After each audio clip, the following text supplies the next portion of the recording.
शेतकरी मित्रांनो नमस्कार. सर्वप्रथम आपल्या यूट्यूब चॅनलमध्ये सगळ्यांचं स्वागत. आणि आजचा व्हिडिओ देत असताना आजच्या व्हिडिओचा विषय द्राक्ष पिकांमध्ये आपण कशा पद्धतीने कामकाज करायचे. सुरुवातीला आता पावसाचं वातावरण सगळीकडेच आहे, परंतु आत्ताच्या वातावरणामध्ये ह्युमिडिटीचं प्रमाण पण जास्त आहे आणि अशा वातावरणामध्ये कामकाज करत असताना बऱ्याच शेतकऱ्यांना अडचणी येत आहेत. आता या अडचणी कोणत्या हे पण आपण समजून घेणं त्या ठिकाणी गरजेचं आहे की वातावरणामध्ये ह्युमिडिटी आहे, नायट्रोजनचं प्रमाण जमिनीमधून मिळतं आहे, पाण्याचं प्रमाण जास्त आहे आणि अशा वेळेस आपण कशा पद्धतीने कामकाज करू शकतो. आज आपण या विषयावरती चर्चा करण्यापूर्वी दादा तुमचं नाव, गाव आणि मोबाईल नंबर सांगायचं. दत्तात्रय रंगनाथ बोचरे 99 60 49 51 12. गाव आणि तालुका सांगा. मुक्काम पोस्ट देवगाव, तालुका निफाड आणि जिल्हा नाशिक. बरं, आपली ओळख कशी झाली? आपली ओळख आता बाग छाटणीच्या अगोदर 8 दिवस फक्त. बरं, कशी झाली पण? काय नाही, आता असेच बागेच्या तुमच्या यूट्यूब या चॅनलवर बघून थोडेसे मार्गदर्शन चांगल्या पद्धतीने देत होते, ते बघून तुमची ओळख झाली. बरं, आता आपल्याकडे इथं बरेच प्लॉट बुकिंग पण झाले. हो, भरपूर प्लॉट बुकिंगही झालेली आहे आणि प्लॉटही चांगल्या पद्धतीचे, मालही भरपूर निघालेला, उलटा कमी करावा लागतोय. बरोबर.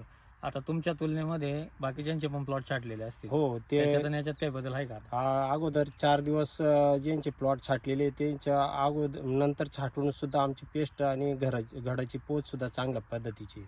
छान. शेतकरी मित्रांनो लक्षात घ्या, आजचा महत्त्वाचा मुद्दा आहे की आपण कामकाज करत असताना जो घडाला जो चिचकोळेपणा म्हणतो आपण किंवा घड बाळीवरती जाणं म्हणतो आपण, याच्यासाठी आपण काय उपाययोजना करू शकतो हा फार महत्त्वाची गोष्ट आहे, लक्षात घ्या. आणि हा प्रकार कशामुळे घडतो हे पण आपण समजून घेणं गरजेचं आहे. आता हे करण्यापूर्वी आपण कामकाज करत असताना तुम्हाला जमिनी वाईज डोसेस लक्षात घ्या. बेसल डोस टाकत असताना आपण अशा वातावरणामध्ये तुम्हाला जमिनीचं, मी तुम्हाला बऱ्याच वेळेस सांगितलेलं आहे, प्रत्येक शेतकऱ्याला सांगतो की आपण चांगल्या लॅबमध्ये सॉईल टेस्टिंग करून घेणं फार गरजेचं असतं.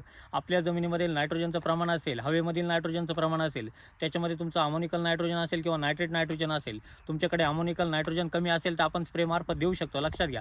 पण नायट्रेट नायट्रोजनचं प्रमाण जेव्हा वाढतं तेव्हा आपल्याला या पद्धतीचा जे प्रॉब्लेम येतात ते प्रॉब्लेम येऊ शकतात. आता या ठिकाणी तशा पद्धतीचा प्रकार नाही आहे, परंतु बऱ्याच वेळेस अडचणीत येतात. शेतकऱ्यांना जियाचं प्रमाण कशा पद्धतीने घ्यायचं किंवा याच्यासाठीच्या फवारण्या कशा घ्यायच्या याच्या बऱ्याच अडचणी त्या ठिकाणी येतात. परंतु कामकाज करत असताना याच्यासाठी तुम्ही लक्षात घ्या, हे असा प्रकार जर तुमच्या बागेमध्ये असेल तर आपल्याला ड्रिपचे ॲप्लिकेशन देणं गरजेचे आहे, त्यानंतर फवारण्या करून घेणं गरजेचे आहे. आता फवारण्या करत असताना आपण कोणत्या पद्धतीच्या फवारण्या करायच्या याच्यामध्ये तुम्ही लक्षात घ्या, आपण जीए कशा पद्धतीने द्यायचा. आज फेल काढल्याच्या नंतर बऱ्याच वेळेस अडचणी येतात. 5 जीए द्यायचा, 10 द्यायचा की 2.5 ppm द्यायचा, अशा बऱ्याच अडचणी येतात. जर तुमचा गोळीगड असेल, लक्षात घ्या, फेल काढण्यापूर्वी जर गोळीगड असेल, पांढरा गड पडत असेल तर आपल्याला त्या ठिकाणी 2.5 ppm जीए घ्यायचा आहे, लक्षात घ्या. 2.5 ppm जीए घ्या. प्रोस्टीन 200 लिटरला 500 ml घ्या आणि त्याच्यामध्ये तुम्हाला बुरशीनाशकमध्ये तुमचं कर्जेट असेल, ॲक्रोबॅट असेल, शेड्यूलनुसार आपल्याला ही एक फवारणी अगोदर करून घ्यायची.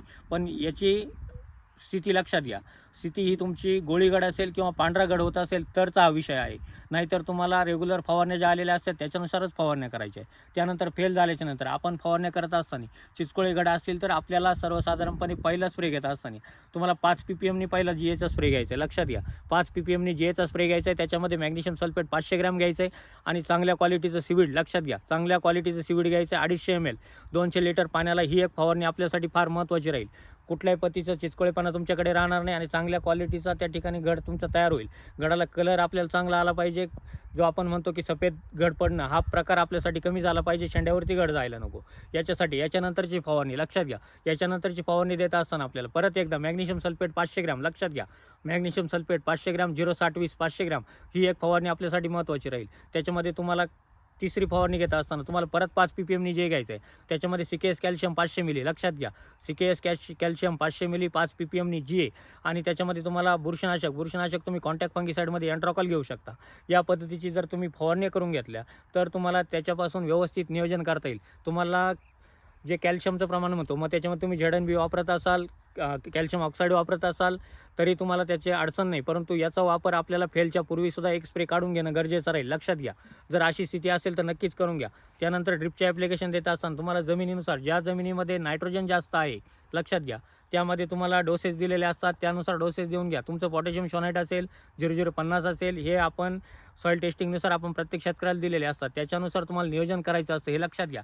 त्यानंतर आपल्याला अन्नद्रव्यांची कमतरता भासू द्यायची नाही. या स्टेजला आल्यानंतर अन्नद्रव्यांची कमतरता नको, नायट्रोजनचं प्रमाण एक्सेस नको, याच्यासाठी लक्षात घ्या तुम्हाला मी डोसेसमध्ये पण दिलेलं असतं.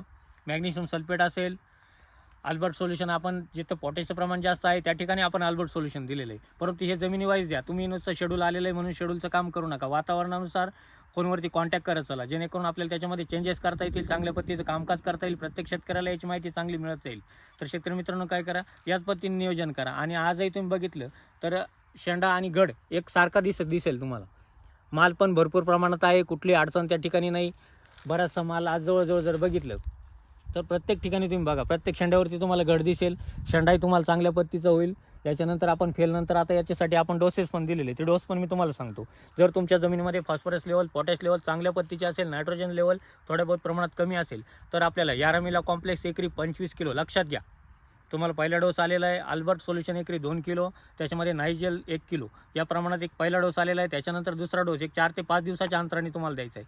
त्याच्यामध्ये तुम्हाला यारामीला कॉम्प्लेक्स एकरी 25 किलो.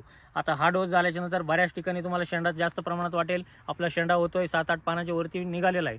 तर अशा वेळेस आपल्याला टॉपनामध्ये आल्यानंतर पोटॅशियम सोनाईट, अमोनियम मॉलिब्डेनम ही एक आपल्याला ॲप्लिकेशन देणं गरजेचं राहील. अमोनियम मॉलिब्डेनम 100 ग्रॅम, पोटॅशियम सोनाईट 7 ते 8 किलो, हे एक ॲप्लिकेशन आपल्यासाठी फार महत्त्वाचं राहील.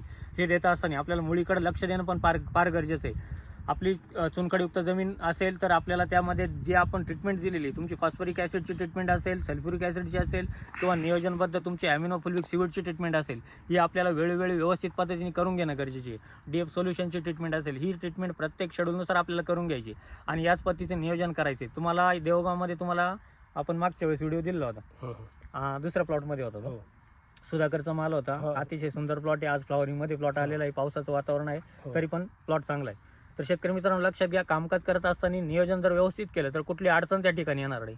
आपण ज्या प्लॉटांमध्ये व्हिडिओ देतो याच्यामध्ये आपण शेवटी पण नक्की एक व्हिडिओ देण्याचा प्रयत्न करू शेतकऱ्यांसाठी, जेणेकरून सर्व कामकाज केल्यानंतर माल कशा पद्धतीने तयार होतो. बरोबर. बरं, आज आपण एवढं तुम्हाला आता छाटणीच्या अगोदरपासून कामकाज केलं, समाधानी वाटतं? समाधानी, एकदम व्यवस्थित आहे. बाकीच्या तुलनेत बाकीच्या तुलनेत आणि दर वर्षापेक्षा प्लॉट चांगला आहे. हो. शेतकरी मित्रांनो लक्षात घ्या, याच पद्धतीने कामकाज करा, नियोजन करा. कोणाच्या अडचणी असतील, नवीन पिकांच्या लागवडी असतील, नक्की बुकिंग क्रमांकावरती संपर्क करा. आपले प्लॉट बुकिंग करून घेत चला. तुम्हाला बुकिंग क्रमांक सांगतो: 98 34 25 22 14 91 68 000 503 आणि 504 या क्रमांकावरती संपर्क करा. आपले प्लॉट बुकिंग करून घ्या. चांगली माहिती मिळवा. चॅनलला नवीन आला असाल तर सबस्क्राईब करून घ्या आणि व्हिडिओ आवडल्यास लाईक करा, शेअर करायला विसरू नका. धन्यवाद.